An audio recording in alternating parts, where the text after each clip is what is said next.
दिन भर की हर खबर से आपको करने खबरदार में हूं श्वेता सिंह। आज खबरदार में हम कश्मीर के उन पत्थरबाजों के लिए लास्ट वार्निंग देने वाला विश्लेषण करेंगे जिन पत्थरबाजों का आतंकवादियों से बहुत याराना लगता है, क्योंकि आर्मी चीफ ने साफ साफ कह दिया कि कश्मीर में हमारे जवानों को शहीद करने वाले पाकिस्तानी आतंकवादियों के इन ग्राउंड वर्कर्स की अब खैर नहीं है। आतंकवादियों को बचाने वाले अब बच नहीं सकते। हम इस खबर का विश्लेषण आपको दिखाएंगे। यह तीखा विश्लेषण होगा, लेकिन पहले यूपी चुनाव में उन नेताओं का विश्लेषण जिनका डायलॉग बाजी से बहुत याराना लगता है। अखिलेश यादव सड़क वाली मार्केटिंग कर रहे हैं, तो आज प्रधानमंत्री नरेंद्र मोदी ने यूपी चुनाव में वो सैटेलाइट लॉन्च कर दी जो सैटेलाइट कल इसरो ने अपने बाहुबली रॉकेट लॉन्चर PSLV से अंतरिक्ष में छोड़ी थी। राहुल गांधी और अखिलेश यादव यूपी के अपने लड़के वाली मार्केटिंग कर रहे हैं, तो पीएम मोदी ने आज यूपी की जनता को माई बाप कहते हुए खुद को यूपी का गोद लिया बेटा बता दिया। सबसे पहले यूपी चुनाव की इस फुल डायलॉग बाजी का दिलचस्प विश्लेषण आपको दिखाते हैं। जो कल 104 सैटेलाइट एक साथ छोड़े, उसकी तारीफ न हुई।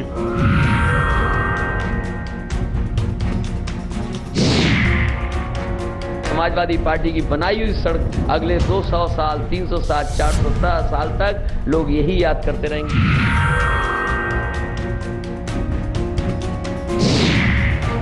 यूपी का गोद लिया बेटा, प्रधानमंत्री बना। 2 साल में हमने कितने गांव के उत्तर प्रदेश में 1350 से ज्यादा गांवों में बिजली कर दी।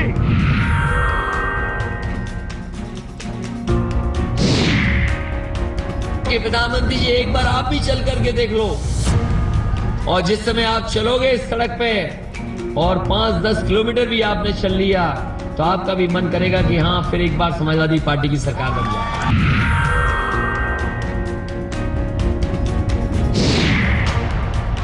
उत्तर प्रदेश में किसानों की पैदावार 3% खरीदी जाती है। 3% काम बोलता है।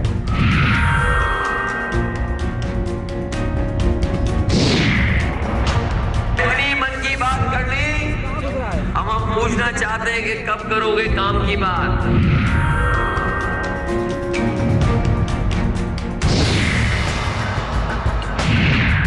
ये उत्तर प्रदेश चुनाव में नेताओं की फुल डायलॉग बाजी है, और इस डायलॉग बाजी में सड़क से लेकर सैटेलाइट तक, काम से लेकर कारनामे तक, सब भाषणों की चुनावी दुकान में बेचा जा रहा है। चुनावी मौसम में बातों के सैटेलाइट लॉन्च करने और बातों की सड़क बनाने में फिलहाल प्रधानमंत्री नरेंद्र मोदी और मुख्यमंत्री अखिलेश यादव के बीच होड़ चल रही है।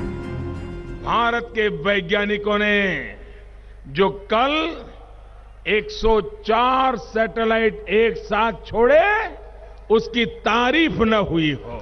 देश आगे बढ़ जाए, लेकिन उत्तर प्रदेश अगर पीछे रह जाएगा तो चलेगा क्या?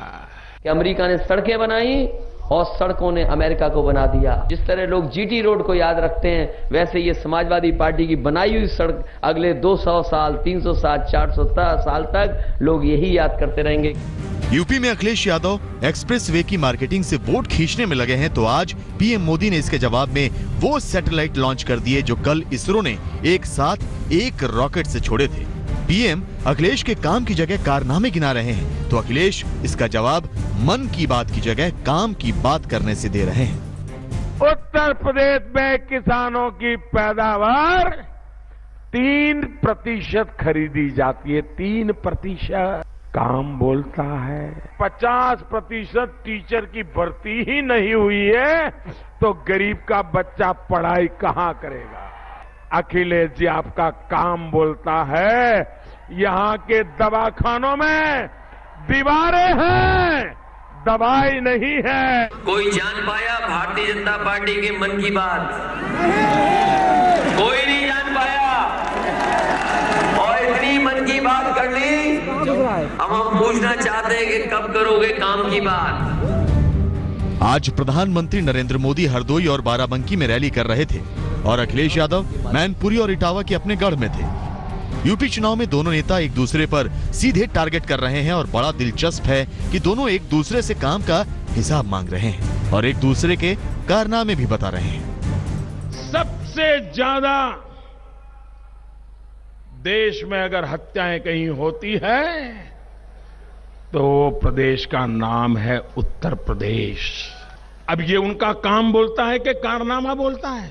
उत्तर प्रदेश के किसानों के लिए सिर्फ 14% किसानों को ये पाक बीमा योजना का लाभ मिला, उन्होंने औरों को नहीं लेने दिया।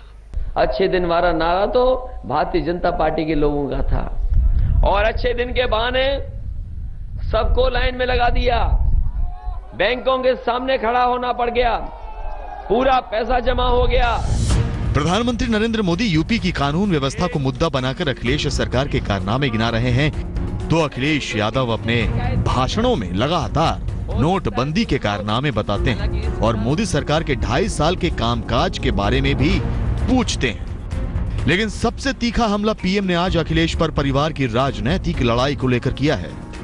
मैं गुजरात में पैदा हुआ, उत्तर प्रदेश ने मुझे गोद ले लिया। कैसा बड़ा मेरा सद्भाग्य है भाइयों। और जिन्होंने मुझे गोद लिया है वो उत्तर प्रदेश तो मेरा माई बाप है, मेरा माई बाप है। और मैं ऐसा बेटा नहीं हूं कि माई बाप को छोड़ दूं। ये गोद लिया हुआ बेटा भी उत्तर प्रदेश माई बाप की चिंता करेगा, ये मैं आपको कहने आया हूं भाई। हमारे दिमाग में और दिल में कहीं कंफ्यूजन नहीं है कि ये पार्टी हमारी है, ये पार्टी नेताजी की है।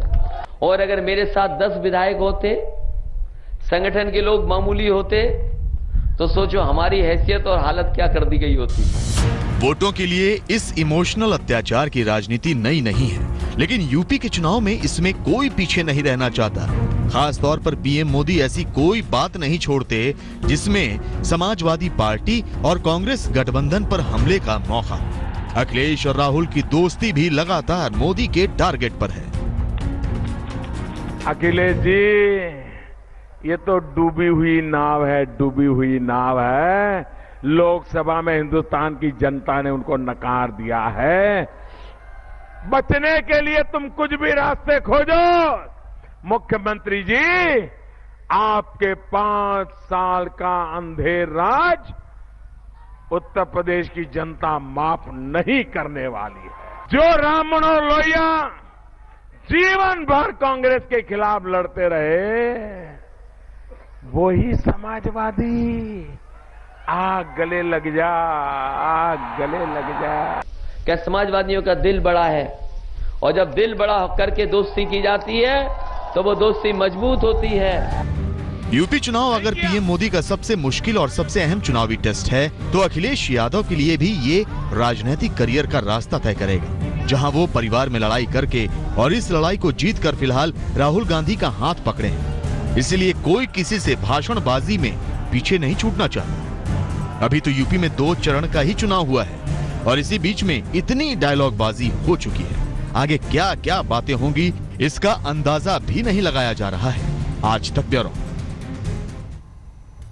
चुनाव के मौसम में यूपी के अंदर इस फुल डायलॉगबाजी में प्रधानमंत्री नरेंद्र मोदी और मुख्यमंत्री अखिलेश यादव की रेस हमने आपको दिखाई, लेकिन असली चुनावी एंटरटेनमेंट राहुल गांधी के भाषणों से भी हो रहा है, जिनके भाषण के स्क्रिप्ट राइटर भी बहुत फिल्मी हो रहे हैं। फुल चुनावी डायलॉगबाजी में राहुल गांधी भी टॉप पर हैं। राहुल गांधी आजकल यूपी में अपने भाषणों में दरी, चादर, घड़ी, ताले, मंजन वाले सपने बेच रहे हैं और इनके कस्टमर भी कोई छोटे मोटे नहीं है, बल्कि अमेरिका में बराक ओबामा और डोनाल्ड ट्रंप बने हुए हैं। राहुल गांधी की फुल डायलॉगबाजी और उनके राजनीतिक शॉपिंग स्टोर की चर्चा करना भी जरूरी है। ओबामा साहब है ना, अमेरिका के राष्ट्रपति, मैं चाहता हूं कि एक ऐसा दिन आए, सुबह वो जाके जब अपने दांत मांजे, पेपरमिंट का टूथपेस्ट का प्रयोग करें, उसको घुमा के देखें तो उस पर लिखा हो मेड इन बाराबंकी। जब सपा नेता यूपी में फुल डायलॉगबाजी कर रहे हैं, तो फिर कांग्रेस के उपाध्यक्ष राहुल गांधी भी पीछे क्यों रहे? कल राहुल गांधी यूपी के बाराबंकी में अमेरिका के पूर्व राष्ट्रपति बराक ओबामा को मंजन बेच रहे थे। आज सीतापुर में उनके राजनैतिक शॉपिंग स्टोर में सेब और दरी थी।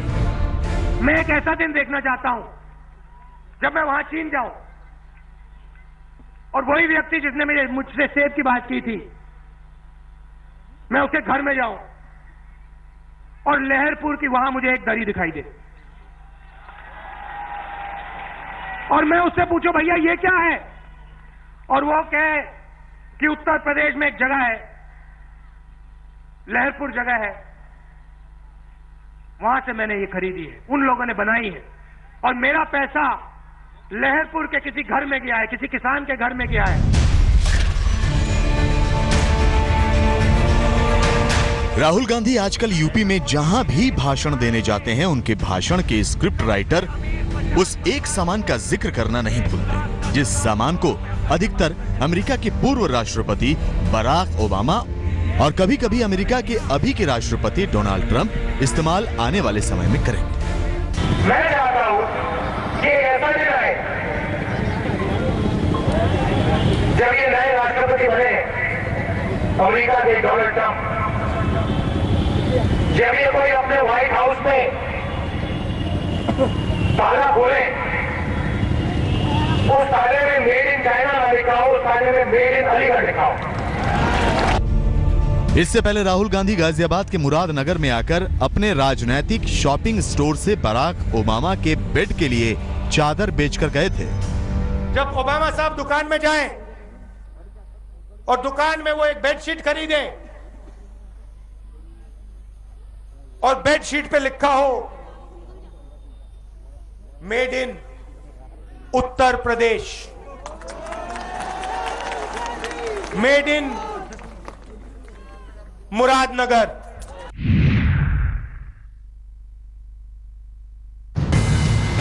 राहुल गांधी अखिलेश यादव पर पीएम मोदी के राजनीतिक हमले का जवाब देने की कसर पूरी कर रहे हैं, जिसमें उनके राजनीतिक शॉपिंग स्टोर से पीएम मोदी के मेक इन इंडिया की सोच टारगेट पर है।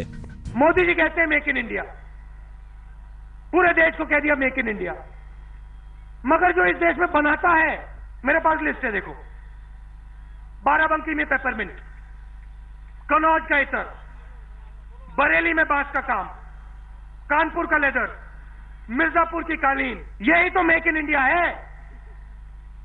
इनकी मदद कहां कर रहे हैं मोदी जी? वैसे राहुल गांधी के भाषणों की ऐसी स्क्रिप्ट नई नहीं है।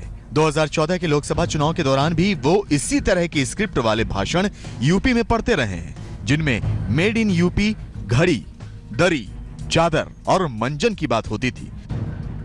मैं चाहता हूं कि ऐसा दिन आए कि ओबामा जी अमेरिका में पापड़ खाएं और कहें कि भैया बहुत बढ़िया पापड़ है। लेकिन इस बार सवाल अखिलेश के लिए है कि क्या राहुल गांधी का राजनीतिक शॉपिंग स्टोर अखिलेश यादव को राजनीतिक मुनाफा दिलाएगा?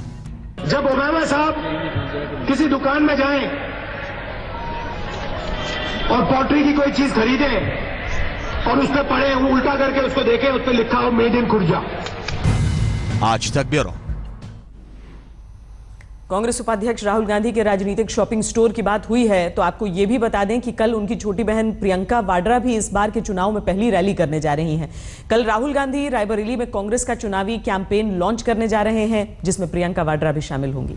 राहुल गांधी रायबरेली शहर और महाराजगंज में 2 चुनावी रैलियां करेंगे, जिसमें रायबरेली विधानसभा सीट पर कांग्रेस के कैंडिडेट के प्रचार में प्रियंका भी आएंगी। हालांकि ये साफ नहीं है कि प्रियंका इन रैलियों को संबोधित करेंगी या नहीं। रायबरेली से कांग्रेस अध्यक्ष सोनिया गांधी लोकसभा सांसद हैं, जबकि रायबरेली के बगल की संसदीय सीट अमेठी से राहुल गांधी सांसद हैं। 2014 के लोकसभा चुनाव में रायबरेली और अमेठी दोनों जगहों पर चुनाव प्रचार की कमान प्रियंका के हाथ में ही थी। रायबरेली जिले की सीटों पर 23 फरवरी और अमेठी की सीटों पर 27 फरवरी को वोटिंग होने वाली है।